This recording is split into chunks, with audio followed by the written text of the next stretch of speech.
Let's be honest. Our world screams one thing at us: do more, move faster, never stop.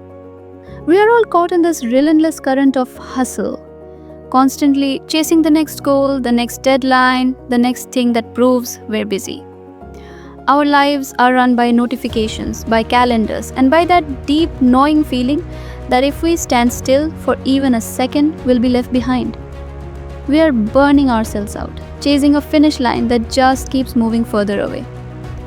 But what if the greatest power in the universe isn't found in all that action, but in absolute stillness? In a world obsessed with doing everything, the god Shiva perfected the art of doing nothing. This is the story of how his divine rest is a symbol of ultimate power, and how it offers a radical lesson for finding our own strength. It's about learning to navigate the chaos not by fighting it, but by finding that unshakable, quiet center inside all of us.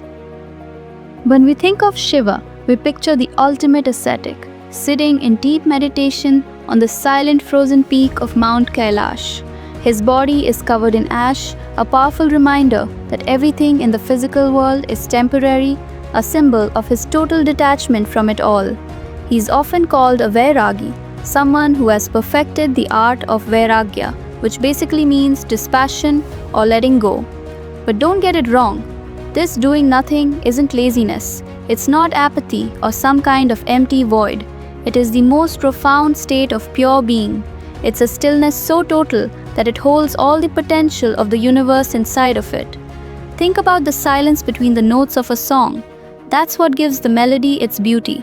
Or think of the calm, unmoving eye of a hurricane, where the most destructive forces rage all around it. Shiva's stillness is that source. He is pure awareness, the unchanging reality that exists before creation and after it ends. In Hindu philosophy, this is the key to true self-mastery. Shiva's way teaches us that peace isn't found out there in all our achievements, but in the quiet of our own inner world. He is a walking paradox, a god who shows that real power doesn't come from reacting to everything life throws at you, but from reaching a state of inner calm so deep that the world simply can't shake you. He isn't escaping life, he's engaging with it from a place of unbreakable freedom. He understands that to control anything, you first have to control yourself. And to control yourself, you first have to be still. The most gut-wrenching proof of this power comes from a story of unimaginable pain. Shiva was deeply in love with his wife Sati. When Sati's father held a great ceremony, he insulted Shiva by refusing to invite either of them. Sati, determined to defend her husband's honor, went anyway. But when she got there, her father's hatred for Shiva was so vicious that she was overcome with grief and rage and took her own life in the sacrificial fire.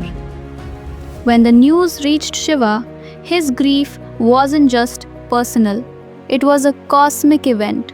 His pain was so huge, his anger so powerful that it threatened to tear the universe apart.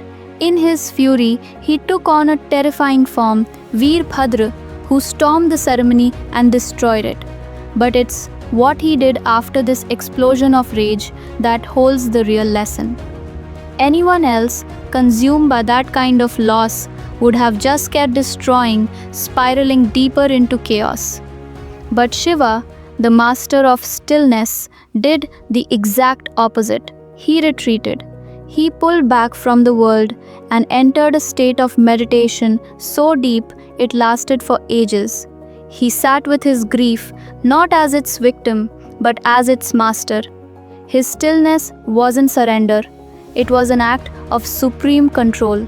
He held the universe-shattering power of his own sorrow inside himself, stopping it from wiping out all of existence. This long period of doing nothing was actually saving the world. His withdrawal created a necessary pause, a void that allowed the cosmos to heal. And it was in that very silence that the stage was set for Sati to be reborn as Parvati. She, through her own incredible devotion, would eventually win Shiva's heart and gently pull him out of his solitude. Shiva's retreat shows us a wild truth that when you're faced with unbearable pain, the strongest thing you can do is not to lash out, but to consciously and quietly withdraw into yourself. His stillness didn't just save the universe, it made space for love to be born again. If Sati's story shows how stillness can hold our grief, the story of the great ocean churning reveals stillness as the ultimate problem solver. The gods and demons once called a truce to churn the cosmic ocean, hoping to get their hands on Amrit, the nectar of immortality. As they churned, all sorts of treasures emerged. But then, something terrifying surfaced, a poison known as hala hala. Its fumes were so lethal, they started to choke everyone, gods and demons alike, threatening to dissolve the entire universe. Panic erupted. The very beings in charge of creating and sustaining the world were now running for their lives, their power totally useless against the chaos they'd unleashed. And in this moment of total crisis, who did everyone turn to? Shiva. He wasn't even part of the churning. He just watched the chaos with his usual calm. He wasn't attached to getting the nectar or afraid of the poison. He saw the problem not with panic, but with perfect clarity. So out of pure compassion, Shiva did something incredible. He calmly scooped up the world-ending poison into his hand and drank it. His wife Parvati, seeing what he was doing, rushed to his side and grabbed his throat, stopping the poison from spreading through his body.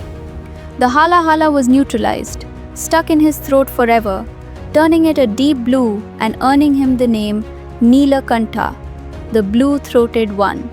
The lesson here is just staggering. While all the other gods, driven by their own desires and fears, created a problem they couldn't fix, Shiva, the master of doing nothing, saved them all. His power didn't come from frantic hustling, it came from his complete detachment. Because he didn't panic, because he didn't react with fear, he had the clarity to do the one thing that could save all of creation. His stillness wasn't inaction, it was the foundation for the most powerful action imaginable. If these stories about finding power in stillness speak to some of the chaos you're facing in your own life, take a moment to subscribe. Join our community as we keep exploring timeless wisdom for our modern problems. So what can an ancient god meditating on a mountain possibly teach us in our hyper-connected, productivity-crazed world? The lesson isn't to quit our jobs and move to a cave. It's to learn how to find that mountain of stillness inside ourselves. We live in a culture that rewards instant reaction. We feel this pressure to have an opinion on everything immediately, to fire off a quick response, to fix a problem the second it appears. Shiva's wisdom offers a different way. The power of the pause. His stillness is a reminder that you don't have to react to every little thing.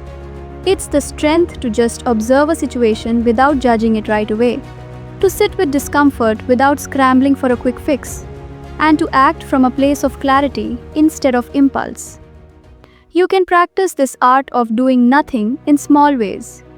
It's the choice to take one deep breath before you reply to that stressful email. It's putting your phone down and just sitting in silence for 5 minutes. It's practicing letting go of your attachment to how things turn out, doing your best at work, in your relationships, in your life, but releasing the anxiety over whether you'll succeed or fail. Detachment isn't about not caring, it's about not letting your caring control you. When you start to master this inner stillness, you stop being a leaf tossed around by the wind and you become the mountain, unmoved, centered, and strong. You discover that real power isn't in the hustle, it's in the quiet confidence that comes from knowing who you are at your center. In Shiva's profound silence, we find a revolutionary idea. In a world that's always yelling for more action, more noise, more speed, sometimes the most powerful, intelligent, and compassionate thing you can possibly do is absolutely nothing, to just be still. His story teaches us that sometimes things have to fall apart before they can be renewed, that letting go is the source of real strength, and that in our own stillness, we find the power to hold our world together. So the next time life demands that you rush, remember the God who mastered the art of doing nothing. Find your breath, find your center, and discover that unshakable power that's been inside you all along. Where in your life could you use a little more of this art of doing nothing? Let us know in the comments below. And don't forget to subscribe for more journeys into ancient wisdom.